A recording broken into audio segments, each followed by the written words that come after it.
mať možnosť, ale už začneme, aby sme ten náš program nenaťahovali. Ja vás teda vítam na prvom dni z radu dní s nadáciou mesta Bratislavy 2025.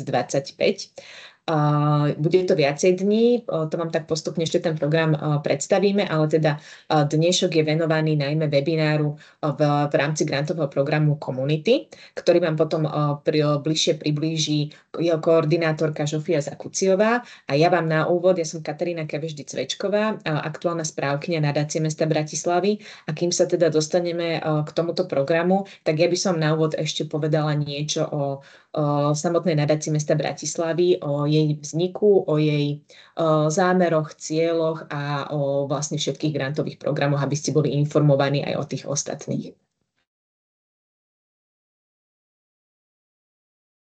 Takže nadácia mesta Bratislavy vznikla v roku 2020, keď nahradila grantový program na podporu kultúry Ars Bratislavensis. Odvtedy je poslaním nadácie mesta Bratislavy napĺňať verejné politiky mesta v kultúrnej, ale aj komunitnej oblasti.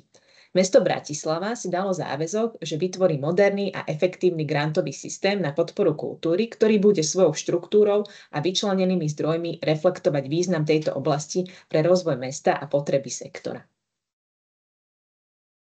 Zámery nadácie sú vytvorenie podmienok pre občianske kultúrne aktivity, zabezpečenie systematickej udržateľnosti verejnoprospešných aktivít v oblasti kultúry, vytvorenie podmienok pre čo najväčšiu dostupnosť kultúry a samozrejme aj podpora aktivít smerujúcich k udržateľnému rozvoju komunít, podpora komunitného dialógu, zapojenie komunít do verejného života a rozhodovania o svojom území.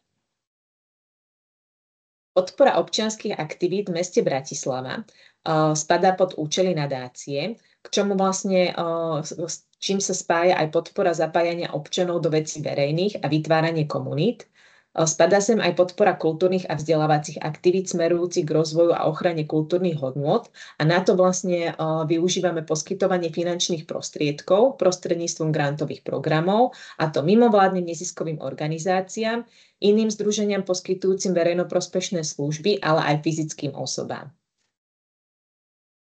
Aktuálne funguje podpora v rámci nadácie mesta Bratislavy cez dva programy, a to je kultúra a komunity. My sa dnes budeme rozprávať práve o programe Community, kam spadajú podprogramy komunitné aktivity, funkčnejšie verejné priestory a komunitné priestory.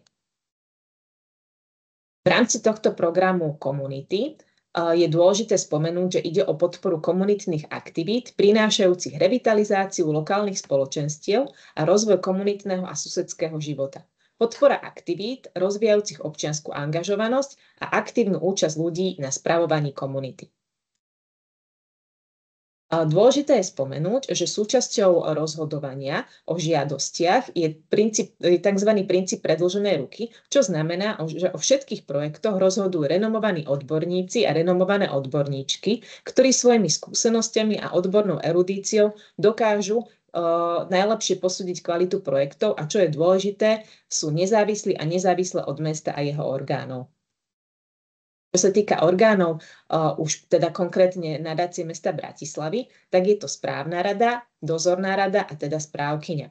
Ak odborná komisia rozhodne o konkrétnych projektoch v rámci konkrétnych grantových programoch, tak potom tieto rozhodnutia idú ešte na schválenie správnej rady. Správna rada sa skladá z dvoch členov z odborných útvarov mesta, potom sú tam 4 členovia a členky z odbornej verejnosti a 3 členovia, ktorí zastupujú mestské zastupiteľstvo. Tuto na tomto slajde môžete vidieť vlastne prehľad alokácií finančných od roku 2022 až po teda aktuálne alokácie. Nás bude teraz momentálne zaujímať vlastne Nás budú zaujímať funkčné verejné priestory, kde vidíte, že je alokovaná suma 70 000, pre komunitné aktivity je to tento rok 75 000 a pre komunitné priestory 60 000. Už potom bližšie kolegyňa bude rozprávať o tých ďalších náležitostiach v rámci alokovaných súm. Ale tu vlastne na tomto slade môžeme vidieť, že tá suma je vlastne oproti minulému roku, ktorá sa rozdeľuje, je vyššie o 50 000. Tu už je samotný harmonogram. teda vidíte, ešte máte Mhm. možnosť vlastne vidieť, že môžete podávať prihlášky do 18. februára a čo je teda ešte taký dôležitý dátum pre vás, tak vlastne výsledky sa dozviete do 9. mája. Tu by som vás rada upozornila ešte na našu webovú stránku nadaciamesta.bratislava.sk, kde sa môžete dozvedieť ešte veľa pre vás užitočných informácií. Môžete si tam pozrieť príklady úspešných projektov z minulých rokov, ktoré vám teda môžu priniesť inšpiráciu pri vašich žiadostiach. Môžete si tam nájsť aj prehľad dát za roky a to vlastne, koľko projektov bolo úspešných, koľko neúspešných a zároveň sú tam aj dôležité dokumenty, ktoré vám môžu pomôcť pri vyplnení prihlášok. Vidíte tu aj vlastne kontakty na kolegyne, na koordinátorky programov, ktoré vlastne majú potom, máte možnosť im buď napísať mail alebo ich telefonicky kontaktovať, ak ešte budete mať nejaké otázky, ktoré nebudete mať možnosť, alebo teda ktoré nevyvstanú z tohto webinára. No a keď som teda v úvode spomínala, že tých dní bude viacej, tak tu je už potom konkrétny program. My sme už dnes absolvovali jeden webinár k štipendijnému programu Umenie. Budúci týždeň budeme mať klub štipendistov, kde budú vlastne minuloroční úspešní žiadatelia prezentovať svoje úspešné projekty a potom ešte vlastne na záver týchto dní s nadáciou mesta Bratislavy 20. februára budeme mať aj webinár ku grantovému programu Kultúra. Ak by teda niekto z vás, potenciálnych žiadateľov a žiadateľok, mal záujem žiadať aj v tomto programe a chcel by sa dozvedieť viacej informácií. Takže odo mňa to v tejto chvíli bolo všetko. Ja už odovzdám teda slovo kolegyni Žofii, ktorá vám už predstaví konkrétny grantový program komunity. A teda ešte možno dôležité povedať, že po prezentácii programu bude vlastne priestor na vaše otázky, ktoré nám môžete písať buď do chatu, alebo nám ich kľudne môžete povedať aj priamo na kameru, na mikrofón. Akurát sa prosím predtým prihláste tým, že vlastne kliknete na takú ručičku, ktorú vidíte, myslím si, že na hornej lište. Takže ten čas vlastne príde po prezentácii. Tak. Ďakujem veľmi pekne. Ja by som teraz priblížila vlastne už konkrétne výzvy v rámci programu Community. Takže zámer grantového programu Community je vlastne v širšom horizonte vytváranie žitých, sociálne naplňaných verejných priestorov ako súčasť prehlbovania vzťahu obyvateľov mesta Bratislavy k miestam ich každodennosti. V rámci podpory grantového programu Community máme vyhlásené aktuálne 3 výzvy, a to konkrétne komunitné aktivity, komunitné priestory a funkčnejšie verejné priestory. Všetky tieto výzvy sme vyhlásili 27.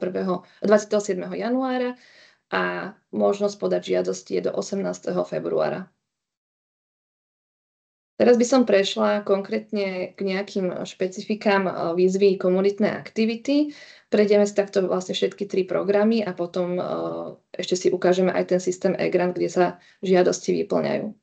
Čiže komunitné aktivity, ako som spomínala, táto výzva bude otvorená do 18. februára, dokedy je potrebné poslať žiadosť v našom systéme e-grant, ktorý vám ukážem. Celková alokácia na túto výzvu je 75 000 eur, pričom jedna žiadosť je možné, aby bola teda maximálna suma 3 000 eur, ktorá bude schválená na konkrétnu žiadosť. Čo sa týka spolufinancovania projektu, tak v tejto výzve nie je potrebné spolufinancovanie, nie je povinné ho teda zdokladovať. Čiže pokiaľ by žiadateľ dostal plnú sumu 3 000 eur, tak bude potrebné vlastne zdokladovať iba túto sumu 3 000 eur a nič navyše. Oprávnení žiadatelia v tejto výzve sú vlastne mimovládne neziskové organizácie, ale taktiež aj neformálne iniciatívy, ktoré sú zastúpené fyzickou osobou. Čiže fyzická osoba vyplňa žiadosť a v prípade úspechu je teda aj podpisuje zmluvu, ale je potrebné, aby zdokladovala táto fyzická osoba, že má nejakú podporu, nejakú neformálnu iniciatívu. Sú tam potrebné vlastne minimálne 3 podpisy členov tejto iniciatívy. Výsledky, ako sme spomínali, budú zverejnené 9. mája. No a vlastne všetky projekty, ktoré budú žiadať o dotáciu, je potrebné, aby boli ukončené a zrealizované do konca tohto roka, čiže od 31.12. A potom následne vyúčtovanie celého projektu je potrebné, aby bolo zaslané do 10. januára 2026. Čo sa týka komunitných aktivít, tak máme vlastne 3 oblasti podpory, ktoré si vy určite, že ktorá je najbližšie tomu vášmu projektu. Čiže po A to môže byť posilňovanie aktívnej účasti ľudí na občianskom živote a spravovaní komunít prispievajúcich k rozvoju občianskej angažovanosti. Po B je to rozvoj komunitných a susedských iniciatív prispievajúcich k vytváraniu žitých, sociálne naplňaných verejných priestorov.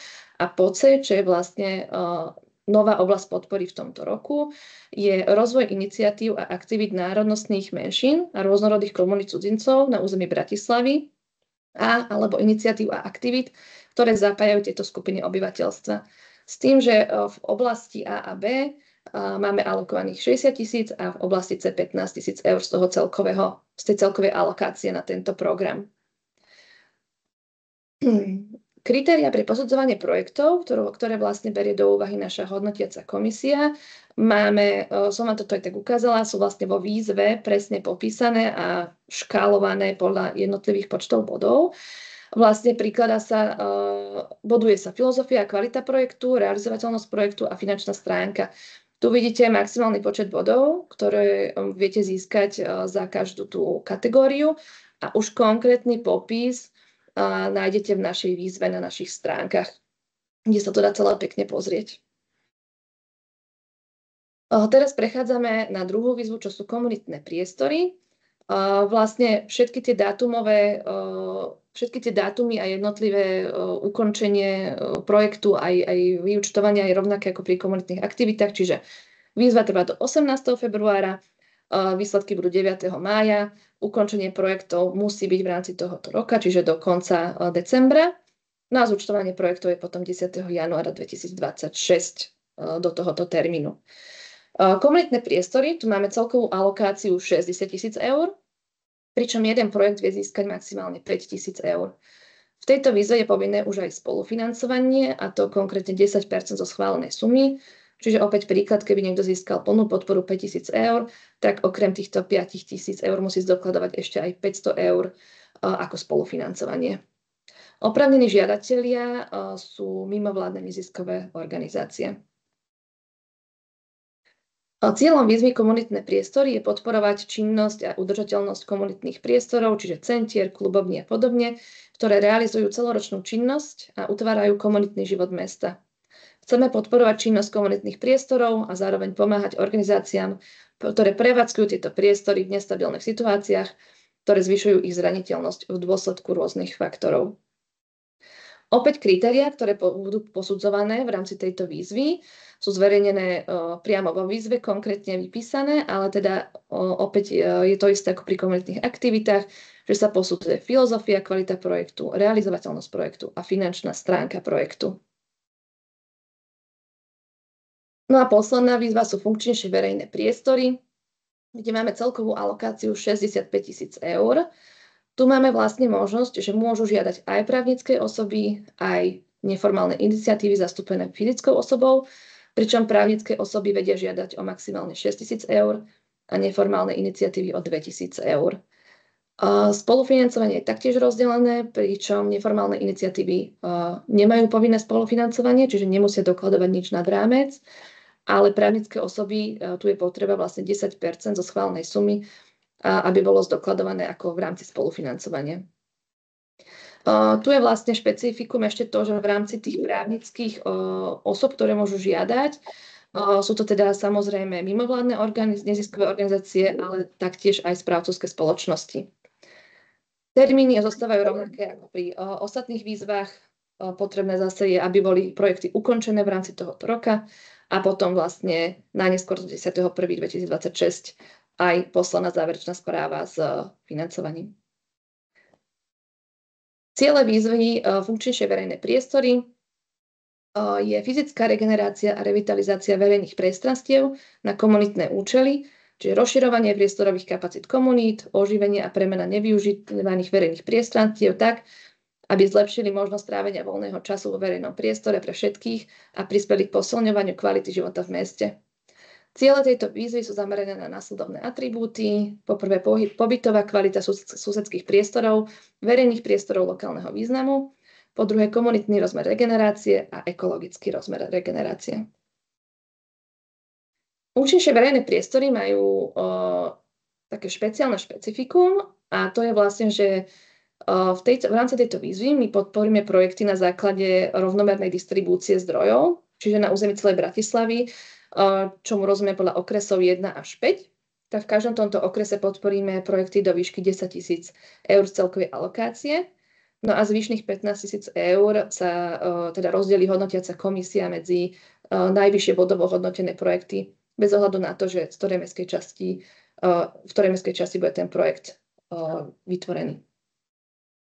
Ďalšie špecifikum v rámci tejto výzvy je, že je potrebné v rámci žiadosti poslať žiadosť o súhlas majiteľa alebo teda správcu pozemku, kde sa bude daný projekt vykonávať. To znamená, že v čase uzávierky žiadosti 18. februára, ak nemáte už rozhodnutie alebo teda vyrozumenie, že správca súhlasí s týmto projektom, tak minimálne je potrebné zdokladovať, že ste už požiadali o jeho súhlas a priložiť to ako prílohu do žiadosti. To vám vlastne ešte ukážem v e-grante, ako to požiadať. Kritériá opäť rovnaké, aj keď bodové hodnotenie je tu trošku vyššie, čo sa týka filozofie a kvality projektu, maximálne 35 bodov, realizovateľnosť projektu 15 bodov a finančná stránka 10 bodov. Opäť už podrobnejšie to nájdete rozpis tých kritérií v rámci výzvy na našej stránke. Tu by som už vlastne potom prešla na ukázanie e-grantu. To je vlastne systém, kde je potrebné, aby ste sa zaregistrovali, ak tam ešte nemáte vytvorené konto. A vlastne v e-grante je potrebné vypísať konkrétne túto žiadosť, ktorú nám potom odošlete. Ja som tuto vybrala aby sme si pozreli spoločne vlastne žiadosť pre komunitné aktivity, ale ono je to skoro rovnaké pre všetky tieto 3 výzvy. Ten e-grant vlastne vyzerá tak, že keď sa tam zalogujete a vyberete si tú vašu konkrétnu výzvu, tak potom vlastne sa vám odkryje takto 7 záložiek, dá sa povedať. A keď sa preklikávate, tak vlastne vás to navedie, že čo treba vyplniť. Čo sa týka záložky číslo 1, predkladateľ projektu, to sú úplne základné informácie, kde zadáte svoje IČO, meno štatutára a podobne. Veľa z toho sa vám aj natiahne automaticky, keď zadáte IČO a iba vyplníte základné údaje buď o občianskom združení alebo o fyzickej osobe. Tu by som chcela poukázať, že vlastne je potrebné pripojiť aj, teda najprv vypísať váš IBAN a potom pripojiť ešte doklad o vedení účtu, kde my vidíme, že názov občianskeho združenia má toto číslo účtu, ten IBAN, čiže nejakú tú hlavičku z bankového výpisu alebo podobne. A je to tam aj napísané, ale vlastne ten IBAN, ktorý uvádzate, je dôležitý preto, lebo v prípade podpory na tento IBAN budú vlastne poskytnuté prostriedky dotácie a potom z tohoto čísla účtu je potrebné hradiť všetko, čo je spojené s projektom. Záložka číslo 2 je opis projektu, čiže opäť vás to výzve, nech vypíšete, aké máte ciele, zámery a podobne. Napíšte aj názov projektu, ale okrem toho som chcela ukázať, že v rámci napríklad komunitných aktivít tam budete vlastne zaškrtávať tú vašu konkrétnu kategóriu, ktorá špecifikuje váš projekt. Záložka číslo 3 je harmonogram.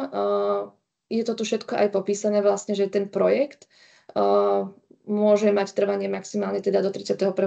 v tomto roku a začiatok vlastne realizácie môže byť spätne daný aj od 1.1. Čiže my vlastne v prípade podpory uznávame aj refundáciu nákladov od 1.1. tohoto roku, ktoré sú spojené s tým konkrétnym projektom, ak si teda na ne budete žiadať. Vlastne tu si vy stanovíte začiatok aj koniec trvania toho projektu a jednotlivé aktivity. Rozpočet projektu, to je taká najdlhšia, alebo teda najdôležitejšia časť celého toho projektu, pretože tu vlastne si vy stanovujete, na čo žiadate dotáciu. Ja tu nebudem teraz čítať všetky tie popisy, ale že máte vlastne v e-grante popísané, že čo kam spada, aké náklady, o čo si môžete žiadať. Vlastne tie rozpočtové položky máte určené a vy iba do tej špecifikácie potom vkladáte, že na čo konkrétne si žiadate grant a taktiež vypíšete požadovanú sumu a potom vlastne, či na to ešte budete používať nejaké vlastné alebo iné zdroje. Čiže túto tabuľku odporúčam si prejsť a potom vlastne podľa projektu vyplniť podrobne. Doplňujúce informácie. V podstate toto vám len ako prekliknem, lebo tu vlastne vidíte, čo od vás bude ten e-grant žiadať a vypíšete, či ste boli podporení v predošlých 2 rokoch, napríklad sanácie mesta Bratislavy a podobne. Čo sa týka príloh, ako som spomínala, ak ste neformálna iniciatíva, čiže fyzická osoba, do príloh prikladáte zoznam minimálne 3 členov komunity, naskenovaný občiansky preukaz, to sa týka fyzickej osoby, samozrejme fotografie k projektu, ktoré by mohli komisii približiť ten váš konkrétny projekt. A v prípade funkčnejších verejných priestorov sa práve sem prikladá aj ten súhlas alebo žiadosť o súhlas správcu pozemku. Tu by som prešla k takým náležitostiam vlastne, čo programy, všetky 3, nebudú podporovať, o čo teda nie je možné, čo nebude podporené, a to sú nešpecifikované výdavky, ktoré nemajú priame prepojenie na aktivity projektu, čiže keď sa žiadaná vec alebo suma na nejakú vec, nejakú službu nebude spätá s projektom. Ďalej neuznávame pohonné hmoty, alkoholické nápoje, vrátane nealkoholického piva a zálohové platby za PET fľaše. Ďalej prevádzkové náklady, investičné náklady, inštitucionálne aspekty, čiže nejaké zmluvy na trvalý pracovný pomer. To by som chcela povedať, že toto neplatí pre komunitné priestory, lebo tuto to uznávame. A ďalej nebudú vo výzve podporené projekty, ktoré môžu získať podporu v rámci iných dotačných programov mesta. Čo sa týka komunitných priestorov, tu je to ešte trošku užšie špecifikované. Je to všetko aj vo výzve napísané. Vlastne program komunitné priestory nebude podporovať aktivity centier, ktoré sú zriaďované alebo financované inými ako oprávnenými žiadateľmi, aktivity, ktoré sú realizované inými subjektami ako prevádzkovateľmi priestorov, komunitné centra zriaďované podľa osobitného zákona a taktiež činnosť kultúrnych priestorov, pretože kultúrne priestory, na to máme samostatnú výzvu v rámci programu Kultúra.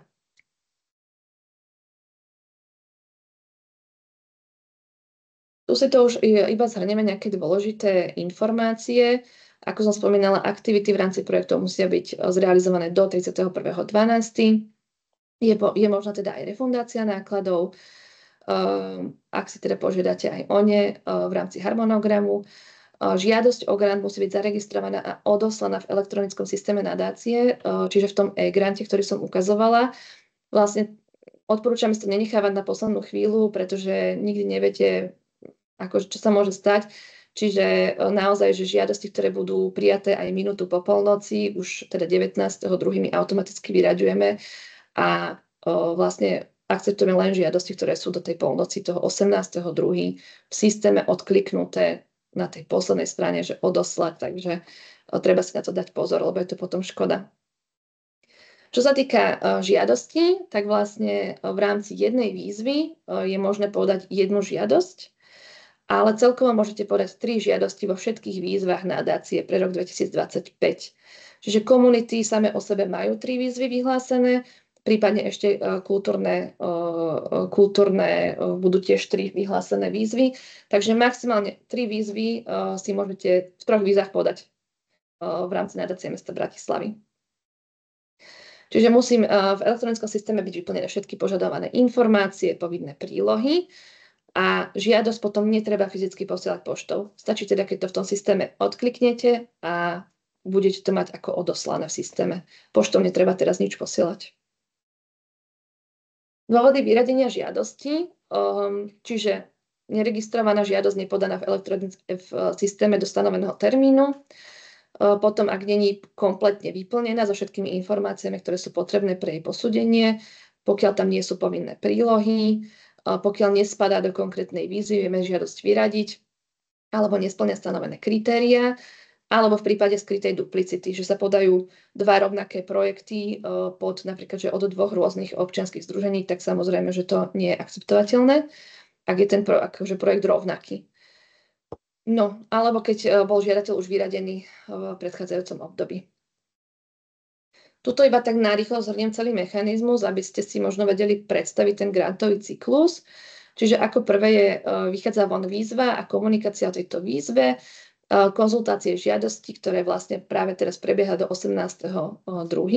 Potom, keď tie žiadosti sa v systéme odošľú, tak následne ich my s kolegyňami formálne kontrolujeme, či spĺňajú všetko, čo by mali spĺňať a vlastne dáme ich na hodnotenie hodnotiacej komisie, ktorá vlastne žiadosti oboduje a na základe tohoto bodovania vlastne sa zostaví výsledková tabuľka, ktorá potom ešte ide na schválenie správnej rade.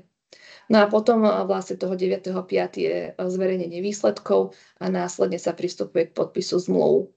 A potom vlastne v priebehu ďalšieho obdobia sa realizujú projekty, monitorujeme ich a potom prichádza do toho 10.1.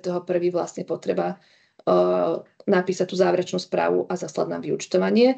Ku všetkému vlastne my vždycky posielame informácie, máme webinár potom aj k vyúčtovaniu, čiže vždycky úspešných žiadateľov informujeme a teda vlastne aj neúspešných o výsledkoch. Samozrejme, je možnosť využiť konzultácie, či už mailom alebo telefonicky. Odporúčame to, keď máte akékoľvek otázky. Je to lepšie, keď si to vykonzultujeme a máte potom aj vyzodpovedané vaše otázky. Čiže moje vlastne číslo, aj e-mail nájdete aj vo výzve, aj na našej stránke. Ďakujem za pozornosť a teraz by sme dali priestor otázkam.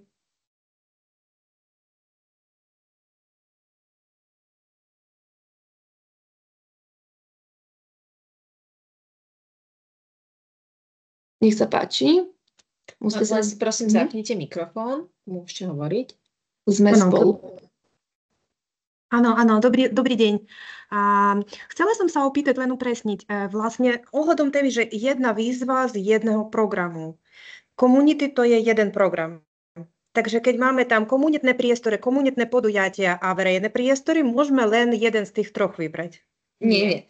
V jednej výzve, napríklad máte komunitné aktivity, to je už konkrétna výzva, tam samozrejme iba jedna žiadosť. Ale takisto môžete jednu žiadosť dať do komunitných priestorov a tretiu môžete do funkčnejších verejných priestorov. Teraz neviem, trošku nám sekáte, alebo my sekáme. Už som pochopila. Áno. Čiže komunity majú vlastne tri výzvy, v každej môžete požiadať, ale pokiaľ by niekto máme žiadateľ, čo aj v kultúre žiadajú, čiže tam si to treba potom rozhodnúť, že ktoré 3 žiadosti, ale teda výzvy využijú jednotlivé občianske združenia.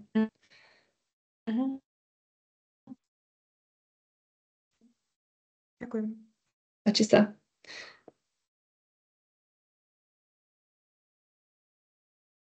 Zrejme ešte chat. Aha, to už kolegyňa zodpovedala.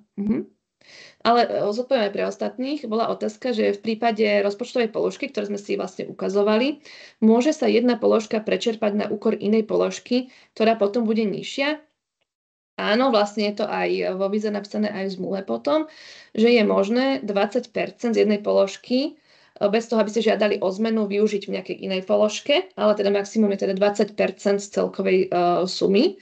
Ale pokiaľ by sa stalo, že potrebujete presunúť z jednej položky do druhej počas toho, ako ten projekt beží, vyššiu sumu, tak my máme možnosť požiadať o zmenu rozpočtu, tiež v tom e-grante, kde to presne vypíšete, že kvôli čomu sa zmenila tá situácia a že koľko chcete z jednej položky teda presunúť do druhej a to už potom podlieha nad tých 20% schváleniu nášmu. A vlastne v tom systéme je to potom zaregistrované. Tam je ten deadline aj na toto potom určený, to je koniec novembra, ale to všetko potom vlastne komunikujeme. Čiže áno, dá sa to, lebo rátame s tým, že počas toho projektu nastanú situácie, že si myslíte, že niečo bude stačiť zakúpiť a zistíte, že treba nejakú službu k tomu objednať a podobne. Čiže úplne tomu rozumieme a sú takéto možnosti. Čiže do 20% bez ohlásenia, nad 20% je potrebné, aby ste to mali schválené nami.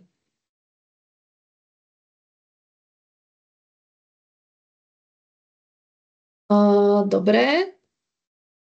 Potom sme mali otázku, že máte pripravenú žiadosť v systéme, môžeme sa e-mailom prihlásiť na konzultáciu pred odoslaním žiadosti? Určite áno, môžete kedykoľvek zavolať, napísať e-mail a kým je teda ten deadline, tak vieme skonzultovať, prípadne ešte niečo doplniť v systéme, keby ste potrebovali, takže na to tu sme.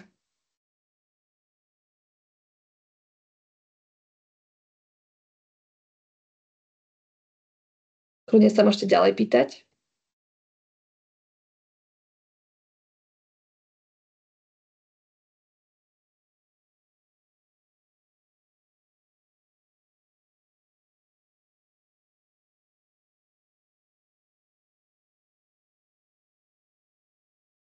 Nikto už žiadnu otázku nemá?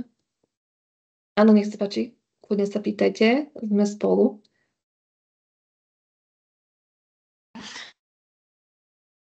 tých občianskych preukazov asi mi niečo ušlo, že to náskenované občianske preukazy, nepochopila som koho, prepáčte.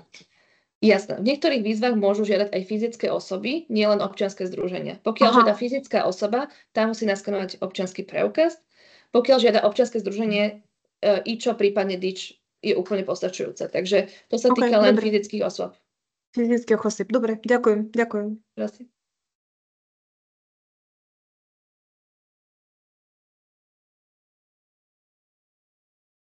Túto prezentáciu vám aj pošlem potom do mailu po skončení webináru. Bude vlastne od zajtra aj prístupný celý tento záznam video na našom YouTube. A v podstate ale všetky tie informácie boli ako zhrnuté z tej výzvy, ktorá je prístupná na našom webe. Čiže tam je asi najviac informácií, plus teda ten e-grant. Čiže odporúčam si vytvoriť to konto v tom e-grante, preklikať si to, pozrieť si to, premyslieť si, ako to napíšete, ale že nech viete, čo vlastne tam bude potrebné vyplniť. Máme otázku. Naše občianske združenie chce využívať priestor v bytovom dome. Bytový dom nemá IČO ani DIČ. Nenahráva sa do žiadosti list vlastníctva. Je to tak v poriadku? Možno na konzultácii. Priestor v bytovom dome. A ten dom nemá IČO ani DIČ. Ale predpokladám, že má nejakého správcu, ktorý je zodpovedný aj za tento priestor v tom bytovom dome. Môžeme si to kľudne prejsť na konzultácii, ale ten priestor musí mať niekoho zodpovedného.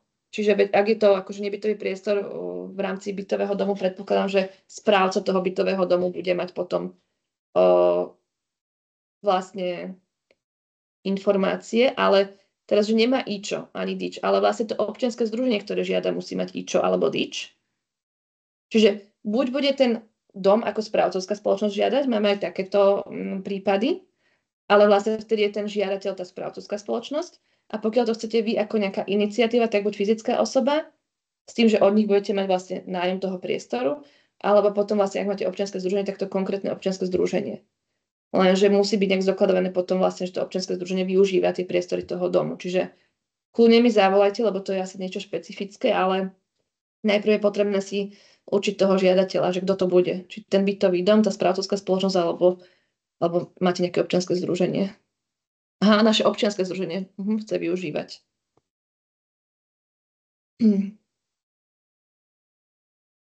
No ale keď to občianske združenie chce využívať priestor v bytovom dome, tam musí byť nejaký vzťah, akože ten prenájom toho bytového domu. Žiadosť sa asi vypisuje. Hej, ale že áno, že vlastne ak chcete žiadať, že ide o to, že v ktorej výzve chcete žiadať, či v komunitných priestoroch. Ak v komunitných priestoroch áno, je tam potrebné akože zazdieľať, že aký priestor využívate. A keď ho využívate z bytového domu, tak musíte mať, predpokladám, nejaký vzťah, či už zmluvný s nimi podpísaný alebo niečo.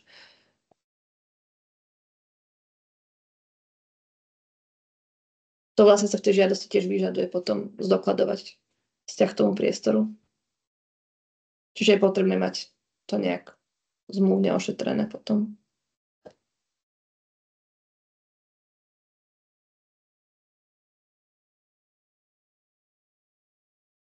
Môžeme kľudne, keď ešte máte nejaké otázky, či už napísať do chatu, alebo kľudne aj sa prihláste.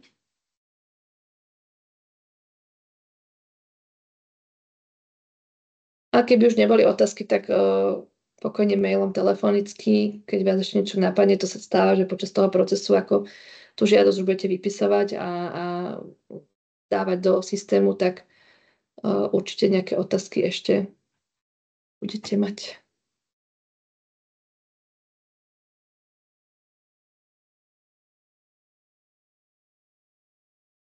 Tak ak už nie sú ďalšie otázky, asi to môžeme ukončiť. A veľmi pekne vám ďakujeme za pozornosť. Želáme veľa šťastia s projektami a tešíme sa na vaše projekty. Pekný deň. Dovidenia. Ďakujeme, dovidenia.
vznikla, no.